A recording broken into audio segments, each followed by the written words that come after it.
नमस्कार, मैं हूं बालकृष्ण थरेजा। आप देख रहे हैं द बीकेटी शो। दोस्तों, कुछ लोग नौकरी करते हैं, कुछ लोग अपने पेशे को जीते हैं और कुछ ऐसे लोग भी होते हैं जो अपनी आवाज, अपने शब्द और अपनी कलम से एक पूरा दौर दर्ज करा देते हैं। आज स्टूडियो में मेरे साथ ऐसी ही एक शख्सियत है जिनकी पहचान सिर्फ आकाशवाणी के लोकप्रिय उद्घोषक ही नहीं बल्कि एक लेखक, पत्रकार, साहित्यकार और शायर की भी है। मिट्टी की खुशबू के जरिए जिन्होंने मिट्टी, लोक संस्कृति और साहित्य को आवाज दी, पंजाबी में शायरी की, हिंदी में लिखा और पत्रकारिता के जरिए समाज को देखा और परखा। पिछले वर्ष सरकारी सेवा से रिटायर हुए, लेकिन शब्दों से उनका रिश्ता आज भी जारी है।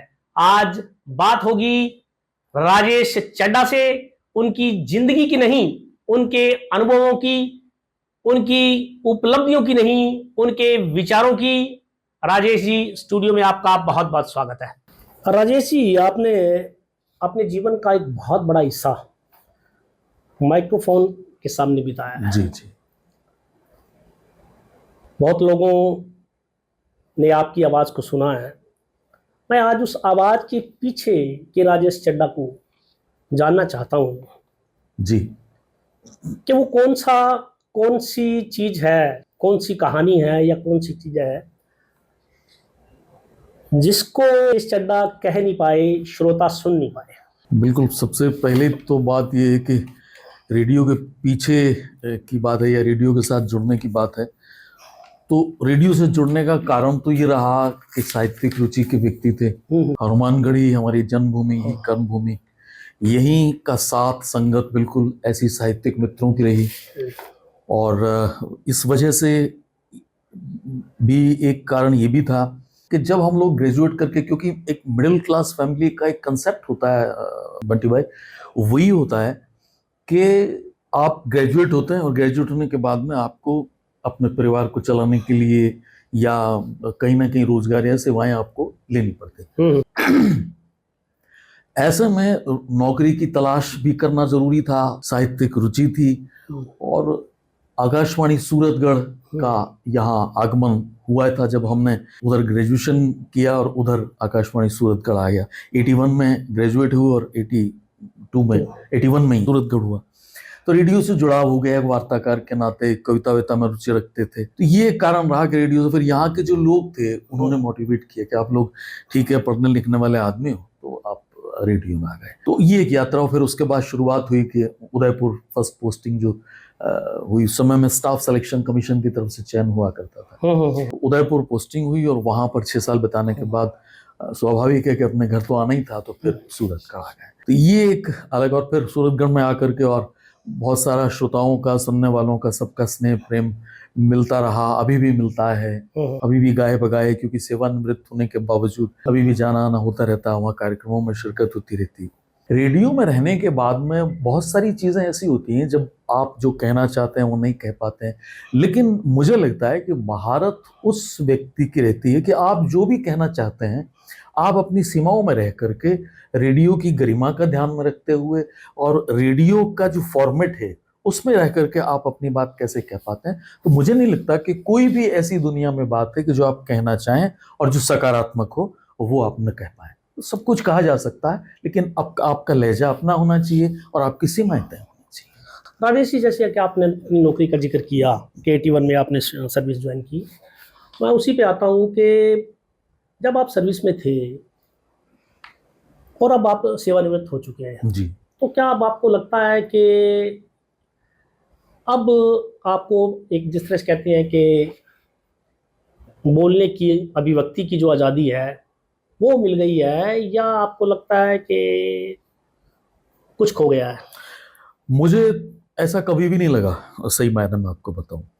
अभिव्यक्ति की आज़ादी को अगर हम सही मायनों में डिफाइन करेंगे ना, परिभाषित करेंगे, तो वहाँ आपको ये ध्यान रखना पड़ेगा कि अभिव्यक्ति भाषा के साथ जुड़ी हुई है। भाषा, चूंकि गरिमा जो है वो भाषा के साथ सीधी जुड़ी हुई है, अभिव्यक्ति भाषा के साथ है और भाषा के साथ गरिमा है।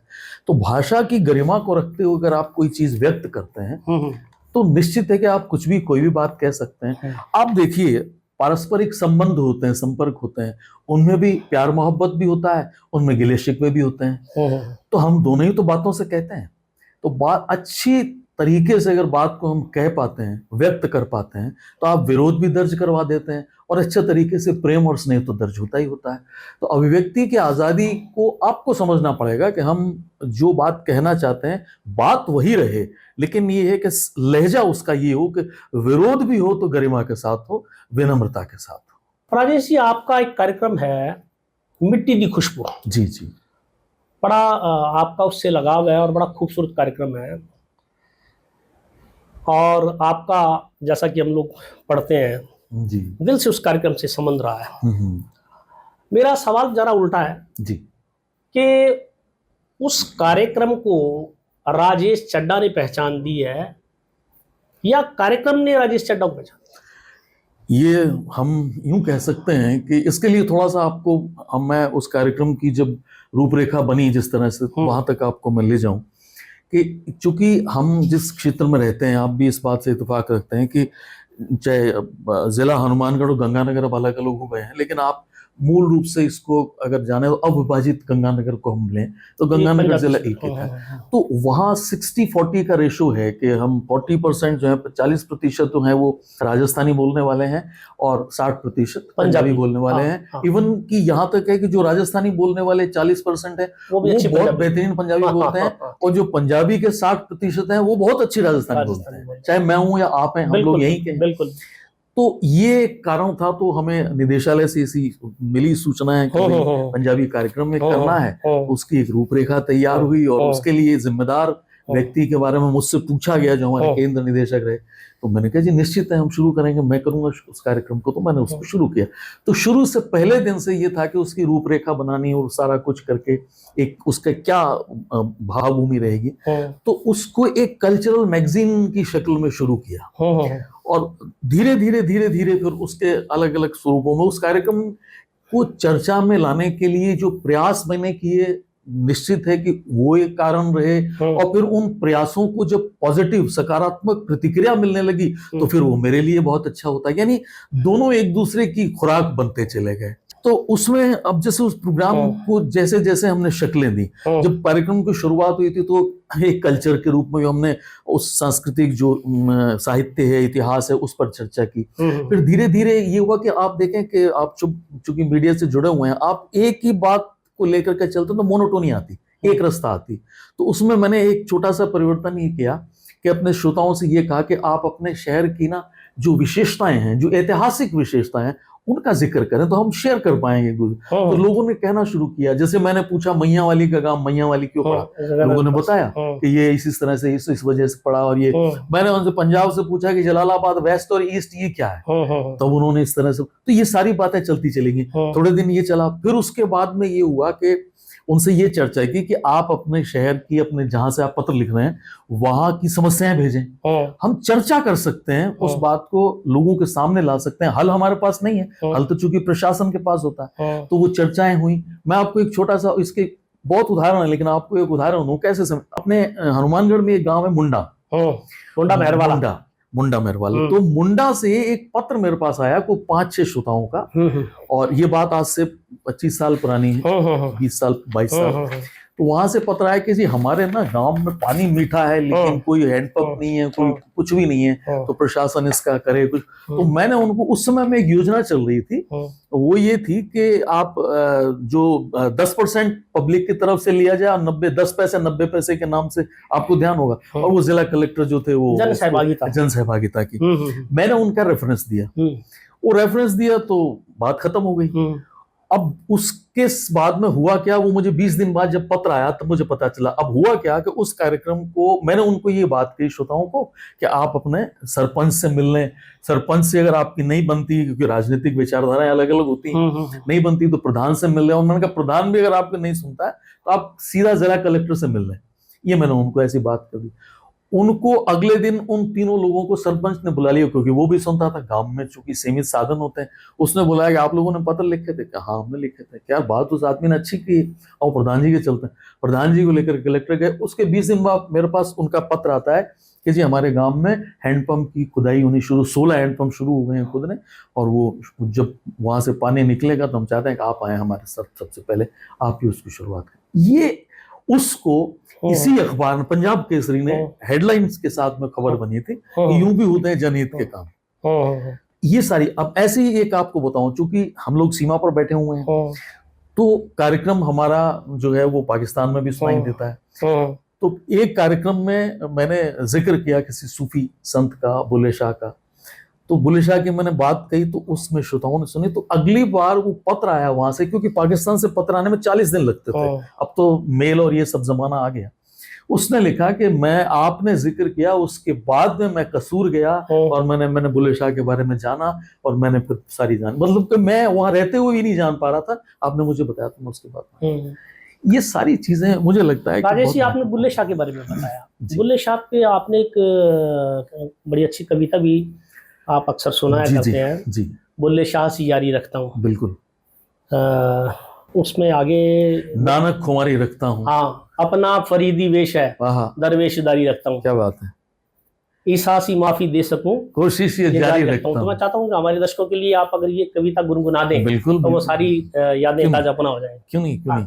वो दरअसल नवगीत है एक तरह से और आपको बड़ा प्रिय है ये मुझे पता है कि बुल्ले शाह सी यारी रखता हूँ, बुल्ले शाह सी यारी रखता हूँ, नानक कुमारी रखता हूँ, ओ मीरा के तन मन कृष्ण में, मीरा के तन मन कृष्ण में सूरत तुम्हारी रखता हूँ, और अपना फरीदी भेष है, वो अपना फरीदी भेष है, दरवेशदारी रखता हूँ, और ईसा सी माफी दे सकूं, ईसा सी माफी दे सकूं, कोशिश ये जारी रखता हूँ, और चादर कबीरी जस की तस, चादर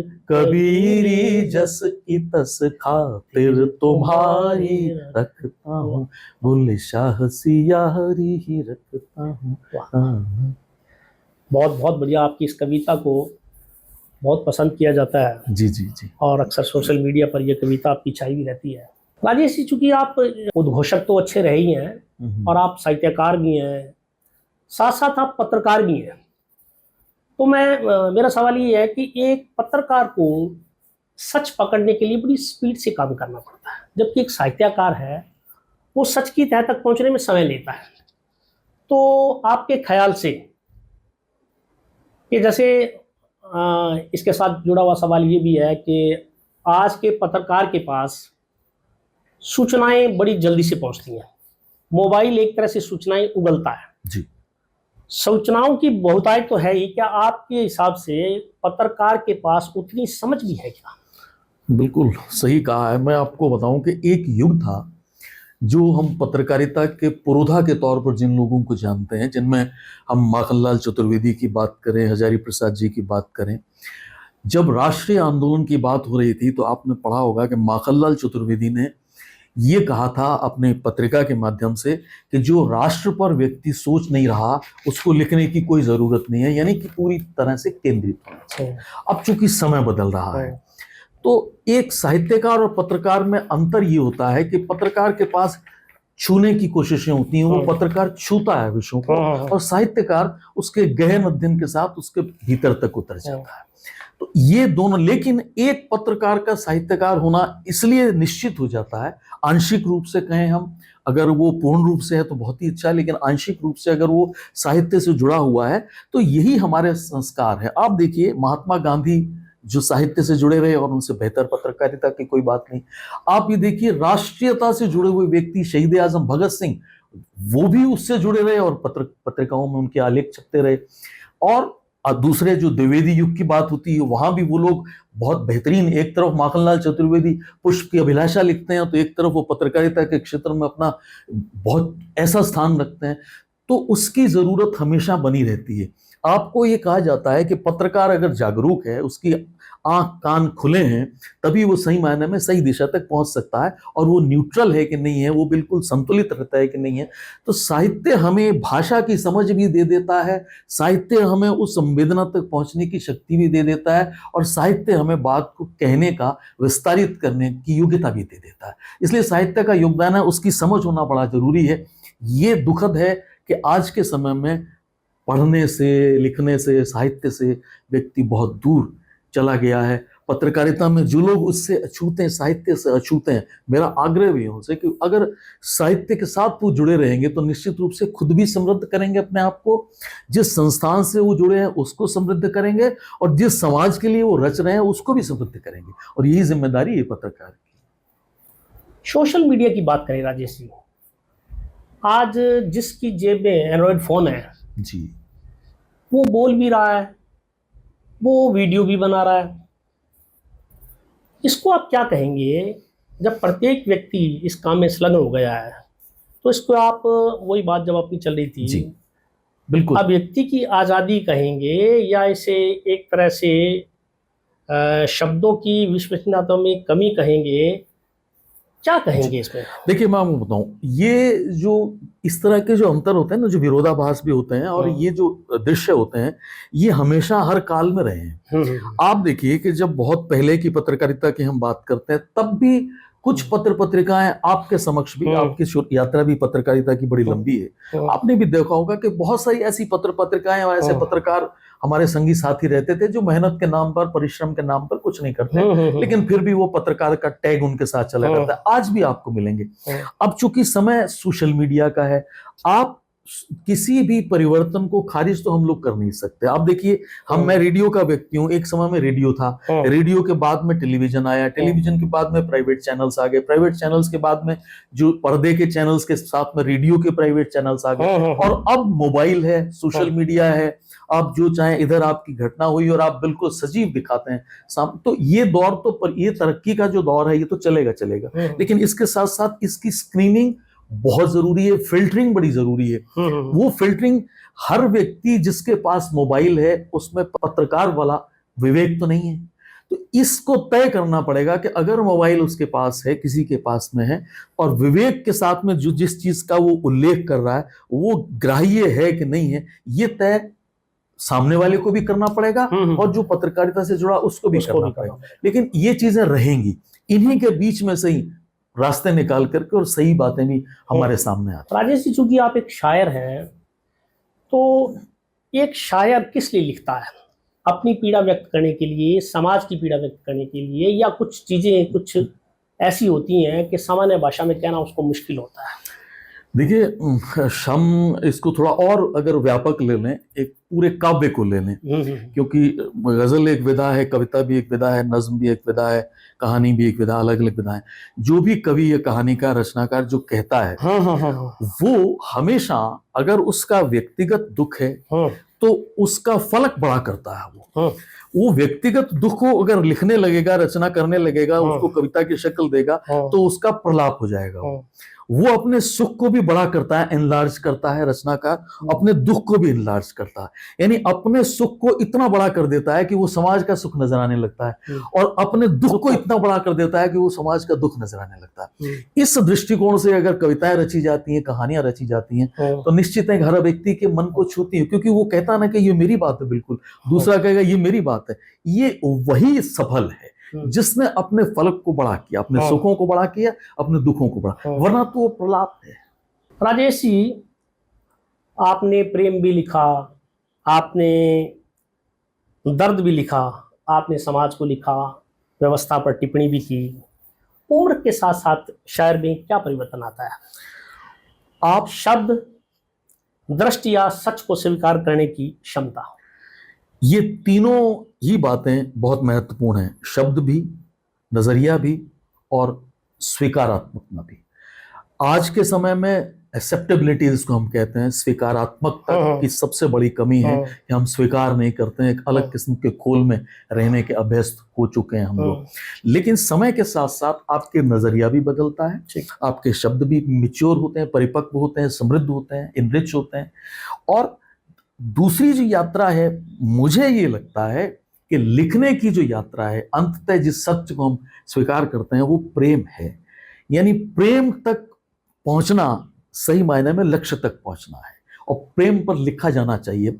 न जाने क्यों प्रेम पर मतलब आपका कहने का भावार्थ ये है कि जो लेखक, जो शायर प्रेम तक पहुंच गया वो परिपूर्ण हो गया, मुझे लगता है। लेकिन उस प्रेम को परिभाषित करना पड़ेगा कि अब प्रेम भी एक तो सतही है, एक भीतर की, एक तो हम इश्क मजाजी की बात करते हैं, एक इश्क हकीकी की बात करते हैं। वही है, प्रेम का भी फलक आपका बड़ा होना चाहिए। आपका प्रेम ईश्वर से भी उतना ही सच्चा, उतना ही प्यारा होना चाहिए जितना कि इंसान से हम लोग कर रहे हैं। तो जब दोनों के अंदर हम अंतर समाप्त कर देते हैं, तभी तो विवेकानंद की बात करी उतरती है ना, कि सबके भीतर एक व्यक्ति है, नर सेवा नारायण सेवा, जो जिसको विवेकानंद कहते रहे, वो भाव तभी तो उत्पन्न होते हैं। और ये भाव होना ही चाहिए कि नर सेवा ना, यानी नर से प्रेम है तो नारायण से। लेकिन राजेश जी, जब प्रेम की बात आती है, शायर जब प्रेम की बात करता है, लेखक जब प्रेम की बात करता है, तो अधिकांश लोग इस प्रेम को प्रेमिका के प्रेम से जोड़ लेते हैं, न कि ईश्वर के प्रेम से। जी, ये सतही बात है, ये एक दौर है। बाकी तो घनानंद, अगर आपने घनानंद को पढ़ा है तो उन्होंने कहा है कि अति सूधो स्नेह का मार्ग है, अति सूधो स्नेह को मार्ग है, जहां नेकु सयानप बाक नहीं, तुम कौन तो पार्टी पड़े हो लला, मन लेऊ को देव छटाक नहीं, और घनानंद प्यारी सुजान सुनो, यहाँ एक ते दूसरो आंक नहीं। यानी वो कहते हैं कि बता दें आप जी, अति सूधो स्नेह को, प्रेम का मार्ग इतना सीधा है कि जहां नेकु सयानप बाक, जहां सयाना होने के टेढ़ेपन की भी जरूरत नहीं है, वहां सयाना नहीं, वहां तो हम लोग अगर बिल्कुल सरल भाव में उसको व्यक्त कर रहे हैं बिना किसी भाव के, वही प्रेम है। अगर कोई उस पर पूर्वाग्रह आ जाता है तो वो तो गलत हो जाता है। और मन लेव को देव, वहां उन्होंने मन लेव को मन कहा है, लेकिन अपभ्रंश के साथ वो चीजें मन के साथ जुड़ गई कि मन लेव को देव छटाक नहीं, ये एक आग्रह है। और फिर वो कहते हैं घनानंद प्यारी सुजान सुनो, सुजान जिसको वो सुजान, अब सुजान जो है वो उसको प्रेमिका मान लें, कि सुजान को हम अपनी आत्मा मान लें, अपने अवचेतन को मान लें, अपने चेतन को मान लें। घनानंद उस चेतन की बात करता है। अच्छा। तो घनानंद प्यारी सुजान सुनो, या एक ते दूसरो आंक नहीं, ये वही बात है कि लैला मजनू दो बदन एक जान, एक ही होता है प्रेम में। तू नहीं होता कभी भी, मैं नहीं होता कभी, हम है, तू है और मैं हूं, एक ही भाव, एक है। एक का जब भाव आता है, जिसको हम एक मेक बोलते हैं, पंजाबी में एक मिक जिसको कहते हैं, वो है प्रेम, वहां दूसरा ही नहीं। राजेश जी, आपने एक लंबा दौर देखा है, आपने रेडियो का दौर देखा है, आपने अखबार का दौर देखा है, अब आप सोशल मीडिया का दौर देख रहे हैं। मेरा सवाल है कि इन तमाम बदलावों के बावजूद आदमी की कौन सी समस्या है जो जस की तस है?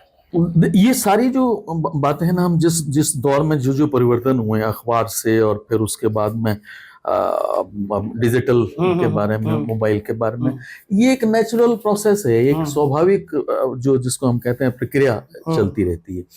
और दूसरी ये कि जो प्रिंट की जब हम बात करते हैं ना, प्रिंट मीडिया की, तो कागज की अपनी खुशबू होती है, किताब की अपनी खुशबू होती है, किताब का अपना नशा होता है। तो मुझे लगता है जब किताबें पढ़नी बंद हो जाती हैं, यानी किताबें मरने लगती हैं ना, वो बड़ा दुखदाई समय होता है। और ये समय दुखदाई है कि हम किताबों से दूर हो रहे हैं। तो किताबों के बारे में अब कभी कभी तो यूं भी लगता है कि अच्छी किताबें अगर लिखी जाएंगी तो लोग पढ़ेंगे। तो इसका मतलब ये भी है कि अच्छा लिखा नहीं जा रहा, या अच्छा लिखने तक हमारी पहुंच नहीं हो पा रही है, हम तलाश करना भूल गए हैं, क्योंकि हम बड़े सुविधा भोगी हैं, हम रील घुमाने के तरीके से जीने लगे हैं, जबकि किताबों की तलाश करनी चाहिए हमें। आप भी जब पढ़ते रहे होंगे, मैं भी जब पढ़ता रहा, तब हम लोग तलाश किया करते थे कि किसकी किताब कौन सी अच्छी है, उसको लिया जाए, तलाशा जाए। एक मित्र के पास से बदल करके भी हम किताबें पढ़ा करते थे, चाहे वो कॉमिक्स भी हो। तो किताबों का जो खत्म होना है ना, ये बड़ा दुखदाई है, ये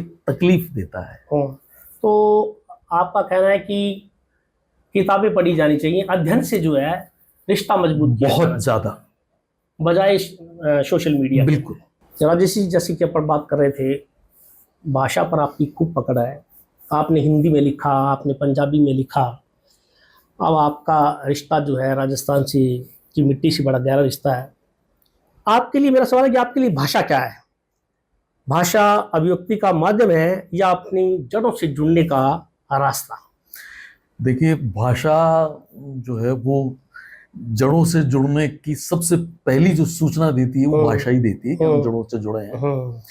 और दूसरा अभिव्यक्ति का माध्यम तो प्रत्येक भाषा होती ही है। उन सबसे अलग जो एक बात है कि प्रत्येक भाषा जो है, जब आप उसके साहित्य को, उसकी वहाँ की संस्कृति को उस भाषा के माध्यम से जानते हैं, पढ़ते हैं, तो जितनी ईमानदारी उस भाषा के साथ आप बरत सकते हैं, उतनी ईमानदारी उस भाषा के साथ बरतनी चाहिए। जैसे कि जब आप राजस्थानी को पढ़ रहे हैं, जब आप बिरकाली जी को पढ़ रहे हैं, चंद्र सिंह बिरकाली को पढ़ते हैं, जब आप कणिदान बारट को पढ़ते हैं, जब आप मोहन आलोक को पढ़ते हैं, तब जो रस उस कविता का आपको उस भाषा में आ रहा है, आपको उस रस की अनुभूति होनी चाहिए और आपकी भाषा में, आपके बोलने में वो दिखाई देना चाहिए। और जब आप हिंदी को पढ़ रहे हैं, तब आप देख रहे हैं कि जब आप बच्चन को पढ़ते हैं, जब आप अज्ञेय को पढ़ते हैं, जब आप निराला को पढ़ते हैं, और तो उस समय में उस भाषा के साथ ईमानदारी ये है कि उस भाषा का प्रभाव, यानी वो ईमानदारी बोलने के साथ आपकी आनी चाहिए, दिखनी चाहिए। और जब आप पंजाबी को करते हैं, तब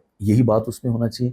इन सब के बीच में एक जो सामंजस्य है वो ये है कि लोक जो है ना, वो हमेशा आकर्षित करता है हमें। अब उस लोक में, चाहे वो लोक पंजाबी लोक हो, चाहे वो राजस्थानी का लोक हो, चाहे वो हिंदी की बात हम करें तो हिंदी भाषा की बात, तो वो आपको प्रभावित करता है। और लोक के साथ एक बात ये है कि दोनों के बीच की जो भाषाओं के अंदर आप देखेंगे, बहुत सारे शब्द ऐसे हैं जो बिल्कुल एक से बोले जाते हैं, ज्यादा अंतर नहीं होता, थोड़ा बहुत अंतर होता है। जैसे थोड़ा सा समय के बाद में, ये नहीं तो हम कहते हैं ना कि 10 कोस पर जो है वो भाषा बदल जाती है, खान पान बदल जाता है। वो थोड़ा सा ये है कि जो, क्योंकि बाहर से जब व्यक्ति आते हैं तो भाषाएं और किंवदंतियां और कहानियां वही लेकर के आते हैं, तो जो जी वो चीजें थोड़ी थोड़ी परिवर्तित हो जाए, तो आपस में जुड़ाव उसका है। तो भाषा प्यारी है किसी भी भाषा के साथ। जैसा कि अभी आपने बताया था कि जब हनुमानगढ़ और गंगानगर जिला एक हुआ करते थे, तब की आपने बात बताई कि तब आपने एक सर्वे किया या जब देखा आपने कि दोनों जिलों के अंदर 60% लोग पंजाबी बोलते हैं, पंजाबी रहते हैं जी। तो मैं उन सबकी ओर से गुजारिश आपको करूंगा कि आप अपनी कोई पंजाबी रचना तरन्नुम में सुनाएं, जरा तरन्नुम में। पंजाबी रचना तरन्नुम में की बजाय, मैं चूंकि मुझे सूफीज्म बहुत प्रभावित करता है, तो मैं सूफीज्म को लेकर के, चलिए वो सुना दी। ठीक है। तो मुझे कुछ चीजें, चूंकि बुल्ले शाह का आपने जिक्र किया, तो मैं बहुत ज्यादा प्रभावित होता हूँ ऐसे लोगों से। हालांकि सूफीज्म का अपना एक काल है, बहुत सारे लोग, तो मुझे एक जो काफी है बुल्ले शाह की, वो मैं आपको थोड़ी विस्तार के साथ में आपको बताऊं, ताकि हिंदी भाषा भी हमारे उस बात को समझ सकते हैं। बुल्ले शाह की एक काफी है कि कत कुड़े ना वत कुड़े, कत कुड़े ना वत कुड़े, कुछ लै फकरां दी मत कुड़े, जे पूनी पूनी कत्तेंगी ता नंगी मूल ना बत्तेंगी, जे पूनी पूनी कत्तेंगी ता नंगी मूल ना बत्तेंगी, जे दाज बिहुणी जावेंगी उथे शौनू कमेरे जावेंगी, कुछ लै फकरां दी मत कुड़े, कत कुड़े ना वत कुड़े। अब दरअसल क्या है कि पंजाबी कल्चर में जो बुल्ले शाह जिस इस बात को कह रहे हैं कि एक त्रिंजन करके एक परंपरा होती है, आप मैं समझता हूँ। उस त्रिंजन में क्या होता है कि महिलाएं जो हैं, वो जो कंवारी कन्याएं या नवविवाहित महिलाएं मिल करके बैठती और बैठ करके वो चरखा, उस समय का साधन हुआ करता था, वो खाने पीने का कुछ सामान लेकर के जाती है, देर रात को जब फारिग हो जाती है वो चरखा भी काटती रहती है। उसमें एक खास बात रहती है कि पूनियां एक ही जगह पर रखी रहती है, उसी में से अपने अपने चरखे के लिए सब रुई की पूनियां तो वहां वो कुछ आपस में चूहलबाजी भी करती रहती। तो बुल्ले शाह ने इस पूरी दुनिया को त्रिंजन कहा, और हम लोग जितने भी लोग हैं, हम लोग वहां काटने वाले लोग। तो वो कहते हैं कत कुड़े ना वत कुड़े, तू कात, बात मत कर, कत कुड़े, जे दाज बिहुणी जावेंगे। अच्छा, उसमें क्या होता है कि वो लड़कियां जो हैं वो अपने ब्याह का, अपने शादी का दहेज तैयार करती हैं, कोई खेस कंबल, आजकल तो वो परंपराएं नहीं रही, लेकिन पहले होता था। तो कहते हैं दाज बिहुणी जावेंगी उथे शौन, यानी दहेज के बिना शौहर खुश नहीं होगा। तो वहां बुल्ले शाह के लिए शौहर वो ईश्वर है, और वो दहेज हमारे सत्कर्म है, हम जो काम कर रहे हैं। वो कहता है कत कुड़े ना वत कुड़े, ये दाज बिहुणी जावेंगे उते शौनू कमेरे जावेंगे। तो उस दहेज को, उस सत्कर्मों के दहेज को इकट्ठा करना बड़ा जरूरी है। कुछ लै फकरां दी मत कुड़े, इसलिए कुछ फकीरों की मती ले। और वो कहते, ये इतनी अद्भुत फिलॉसफी है। सूफिज्म पूरा का पूरा इससे भरा पड़ा है। आप बाबा फरीद से लेकर, क्योंकि अपने यहाँ पे भारत में आप ये देखिए कि 12वीं सदी से सूफिज्म शुरू होता है, और वो होता है शेख फरीद से शुरू, और फिर वो बुल्ले शाह और शाह हुसैन और इन सब से होता हुआ वो गुलाम फरीद तक जाता है, यानी फरीद से फरीद तक की पूरी यात्रा है वो इतनी आनंददायक है कि उसको पूरी को पढ़ लिया जाए, जान लिया जाए, तो एक उम्र का एक हिस्सा बेहतरीन बना सकते हैं। वाह क्या बात है। कत कुड़े ना वत कुड़े कुछ ले फकरा नहीं मत कुड़े, बहुत बढ़िया पंजाबी की आपने रचना सुनाई है राजेश जी। राजेश जी, मेरा सवाल है कि आपने पूरी जिंदगी दूसरों को सुना, दूसरों को पढ़ा और दूसरों की आवाज आप बने, लेकिन क्या कोई ऐसा सवाल जो आपने जिंदगी भर दूसरों से पूछा और जिसका जवाब आज तक खुद से नहीं पा सके? आपने बहुत बढ़िया एक रेडियो में रहते हुए एक रूपक तैयार किया था, वो उसमें आलेख भी मेरा स्वयं मैंने लिखा था और कुछ और मित्रों के साथ, लेकिन और तैयार भी मैंने किया था। तो उसका नाम था एक जमाना बीत गया, और बहुत सारे श्रोताओं ने उसको पसंद भी किया। तो ये सवाल जो था, मैंने उसमें यही बात तय करने की कोशिश की थी कि मैंने उसमें 4 लोगों के साक्षात्कार किए थे, और उन चारों से मुझे जो जवाब मिला उस एक ही सवाल का उत्तर भी एक था। मैंने उनसे पूछा था कि जीवन में आपका सबसे बड़ा सुख का दिन कौन सा था? तो हर एक उन चारों व्यक्तियों में से हर एक व्यक्ति ने बताया कि सबसे बड़ा सुख का दिन हमारे लिए वो था कि जब हमने अपने परिवार को विधिवत रूप से देख लिया कि सब लोग खुश हैं। और मैंने कहा सबसे बड़ा दुख का दिन क्या था?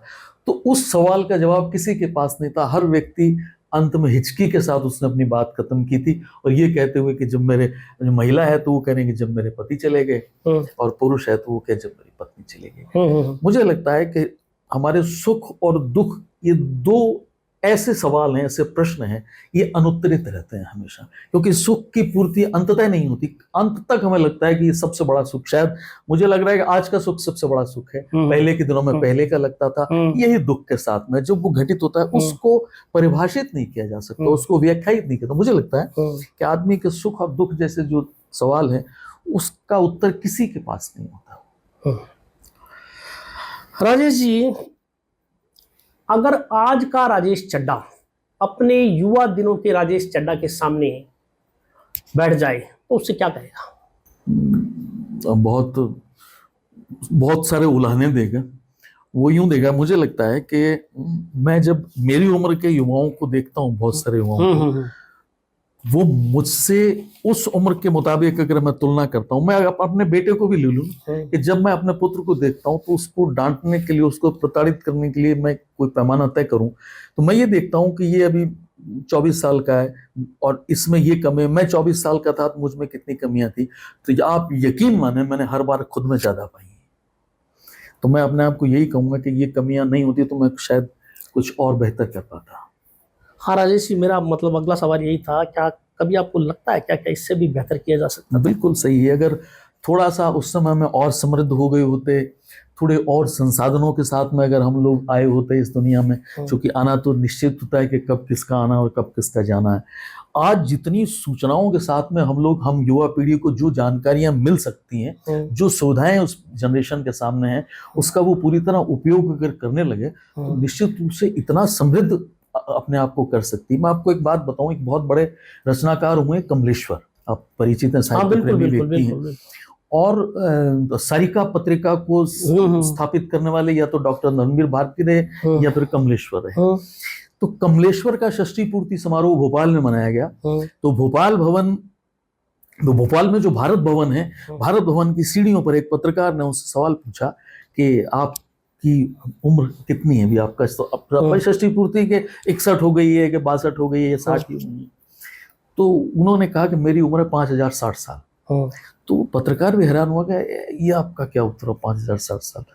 तो उन्होंने कहा कि दरअसल ये है कि मैं 5000 साल की मेरी सभ्यता है और 60 साल का मैं हूं, तो उस 5000 साल का अनुभव मेरे पास में है, तो मैं सबसे श्रेष्ठ हूं। मेरी उम्र 5060 साल है।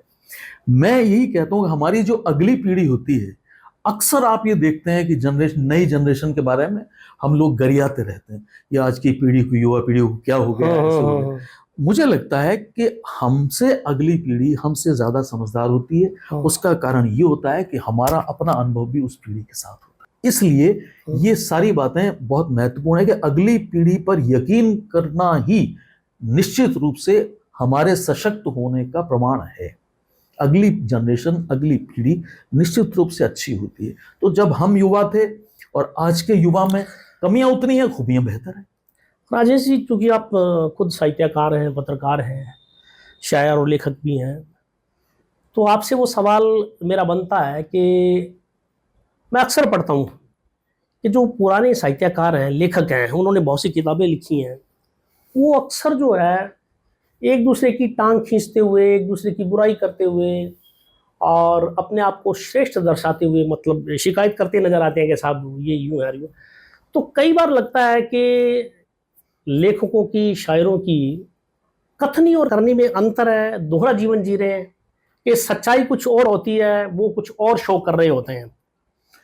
ये जो सवाल है दरअसल ये किसी रचनाकार पर या लेखक पर ही जाकर के नहीं ठहरता, ये जीवन में लेकिन उसकी तो जिम्मेदारी ज्यादा बनती है। ये वैसे क्योंकि वो समाज को उपदेश दे रहा है। बिल्कुल सही कहा आपने। इसीलिए ये है कि जो चीज हमारे जीवन में जितना हम उतार पाते हैं, जितना हम अपने आप में आत्मसात कर पाते हैं, वही बातें हमारे साहित्य में और उसमें असर भी डालती हैं, प्रभाव भी डालती हैं। अगर हम होते कुछ और हुए, हम होते कुछ और हैं, कहते कुछ और हैं, तो निश्चित रूप से वो बात भी उतना प्रभाव नहीं डालती। ये तो ये अपने आप में हमारा लिखना तय कर देता है। हमारा सच कितने प्रतिशत है, ये पाठक अपने आप तय कर लेता है। वो पढ़ लेता है, उसको पता होता है कि जो व्यक्ति व्यक्तिगत रूप से, हालांकि कहा जाता है कि आदमी के व्यक्तिगत जीवन को और उसके साहित्यिक जीवन को अलग रखा जाए, लेकिन उसका साहित्य उससे अलग नहीं हो सकता। उसके व्यक्तिगत जीवन का प्रभाव उसके साहित्य पर निश्चित रूप से रहता है। तो वो ईमानदारी का लिखा हुआ वही है जो हम अपने अनुसार या आत्मसात करते हैं, जो हम हमारे भीतर है, जिसको हमने भोगा, जिसको हम भोगा हुआ यथार्थ कहते हैं। मैंने वही बात उसी से शुरू की थी। माखनलाल चतुर्वेदी ने इसीलिए कहा था कि इस समय में राष्ट्र के प्रति समर्पण का भाव सबसे बड़ा है। तो अगर आप लिख रहे हैं तो आप अपने आप को वहीं फोकस कीजिए। सबसे बड़ी आज़ादी है, वो आज़ादी हमें मिलनी चाहिए। तो उस आज़ादी को लेकर के उन्होंने लेखन के लिए प्रेरित किया। और ऐसा भी था कि अपनी पत्रिकाओं से बड़े बड़े रचनाकारों, जिन्होंने बाद में जो सिद्धस्थ लोग हुए, उनकी रचनाओं को वापस किया अपनी पत्रिकाओं में। तो वो चीजें रहती है कि जो हमने भोगा है यथार्थ को, उसको ईमानदारी से हम कह पाएंगे। राजेश जी, मेरा अंतिम सवाल है कि वर्तमान दौर की जो पीढ़ी है, पत्रकारिता के अंदर जो ग्लैमर्स है फिल्मों की तरह से, उसकी चमक दमक को देख करके दौड़ी चली आ रही है। लेकिन इस क्षेत्र में, इस फील्ड में, इस प्रोफेशन के अंदर, मैं मेरे अनुभव की बात करूं तो इसमें दुश्वारियां बहुत हैं। आप युवा पीढ़ी को क्या संदेश देना चाहेंगे, जो लोग इस प्रोफेशन में आना चाहते हैं, उनको आप क्या राह दिखाएंगे? बिल्कुल, ये बात आपने बहुत बेहतरीन कही है और उसका सार भी यही है कि एक जो ग्लैमर का जो अट्रैक्शन है ना, वो ही इस तरफ खींच करके लाता है। आपकी तरह मुझसे भी बहुत सारे ऐसे साथी होते हैं जो यूथ आते हैं, वो कहते हैं मैं पत्रकारिता के क्षेत्र में आना। वो दरअसल क्या होता है कि जब हम देखते हैं किसी एक व्यक्ति को, ये फला व्यक्ति है, ये इसने इतना नाम है इसका पत्रकारिता, वो उसके पीछे का संघर्ष उनको नहीं पता होता है। उनको सिर्फ वो चेहरा दिख रहा होता है कि आज जो ये थरेजा जी का जो चेहरा है, ये नहीं देखते कि इसके पीछे उनके 40 सालों का संघर्ष है, या राजेश चड्ढा है या कोई भी पत्रकार, वो उसके पीछे नहीं रहता। तो हमेशा आप ये जब आप अपने सामर्थ्य को अपने भीतर तलाशें, अगर आप समर्थ हैं तभी जिस फील्ड में जाना चाहते हैं उसमें जाएं। समर्पण का आपके भीतर भाव है तभी आप जाएं। सिर्फ एक लकदक को देख करके, ग्लैमर को देख करके जर्नलिज्म में कम से कम हमें आने की कोई जरूरत नहीं, क्योंकि ये बात मान करके चलिए कि जो चांदी का सिक्का होता है ना, वही टन बोलता है, बाकी दूसरा सिक्का टन नहीं बोलता है। तो आपकी योग्यता, आप में सामर्थ्य कितना है, वो तय कर देगा कि आपके जीवन में सफलताएं कितनी मिलनी। तो असफल होने के लिए कहीं जाने से अच्छा है कि हम सफल होने के लिए किसी दूसरे क्षेत्र में चले जाएं। तो बहुत सोच समझ करके, उसके परिश्रम को लेकर के, और फिर जो जिसको हम कहते हैं ना कि जो परफॉर्मिंग आर्ट होता है ना, कि जिसमें आपको परफॉर्म करके तत्काल पत्रकार को खबर के साथ, स्टोरी के साथ प्रस्तुति तत्काल बताना है क्या हो रहा है क्या नहीं हो रहा, उसके अंदर जितना संघर्ष होता है शायद किसी दूसरे क्षेत्र में नहीं होता। इसलिए ये दुनिया संघर्ष की दुनिया है। आप उसमें आकर के हतोत्साहित हों, उससे अच्छा है या तो आप अपने आप को तैयार करके उस क्षेत्र में आए, और उस तैयार करने के पीछे जो मूलभूत जरूरत है, अध्ययन की, जानकारी की, सूचनाओं की, आपकी भाषा की, शैली की, शाब्दिक त्रुटियों की, इन सब की जानकारी के बाद इस फील्ड में उतरे। अगर आप सिर्फ एक नौकरी के लिहाज से या एक अट्रैक्शन के लिहाज से या सिर्फ ग्लैमर के लिहाज से इससे आना चाहते हैं तो निवेदन है, गुजारिश है कि इस क्षेत्र में ना आए। आप बहुत अच्छे तरीके से अपने आप को पहले पॉलिश करें, अनुभव के साथ में लें, जो बड़े लोग हैं, वरिष्ठ लोग हैं, उनसे उनके बारे में जानें, सीखें, और फिर उसके बाद में क्षेत्र में आएंगे तब ईमानदारी से इस क्षेत्र का भी भला होगा, चाहे वो पत्रकारिता है, और आपका भी भला होगा। दोस्तों, राजेश चड्ढा जी से बातचीत में एक बात बार बार सामने आई कि नौकरी खत्म हो सकती है, पद खत्म हो सकता है, माइक्रोफोन छूट सकता है, लेकिन अगर आदमी के भीतर शब्द जिंदा हैं तो उसकी यात्रा कभी खत्म नहीं होती। राजेश जी अपनी आवाज से एक दौर को सुना और अपनी कलम से उस दौर को दर्ज भी किया। राजेश जी, स्टूडियो में आने के लिए आपका बहुत बहुत शुक्रिया।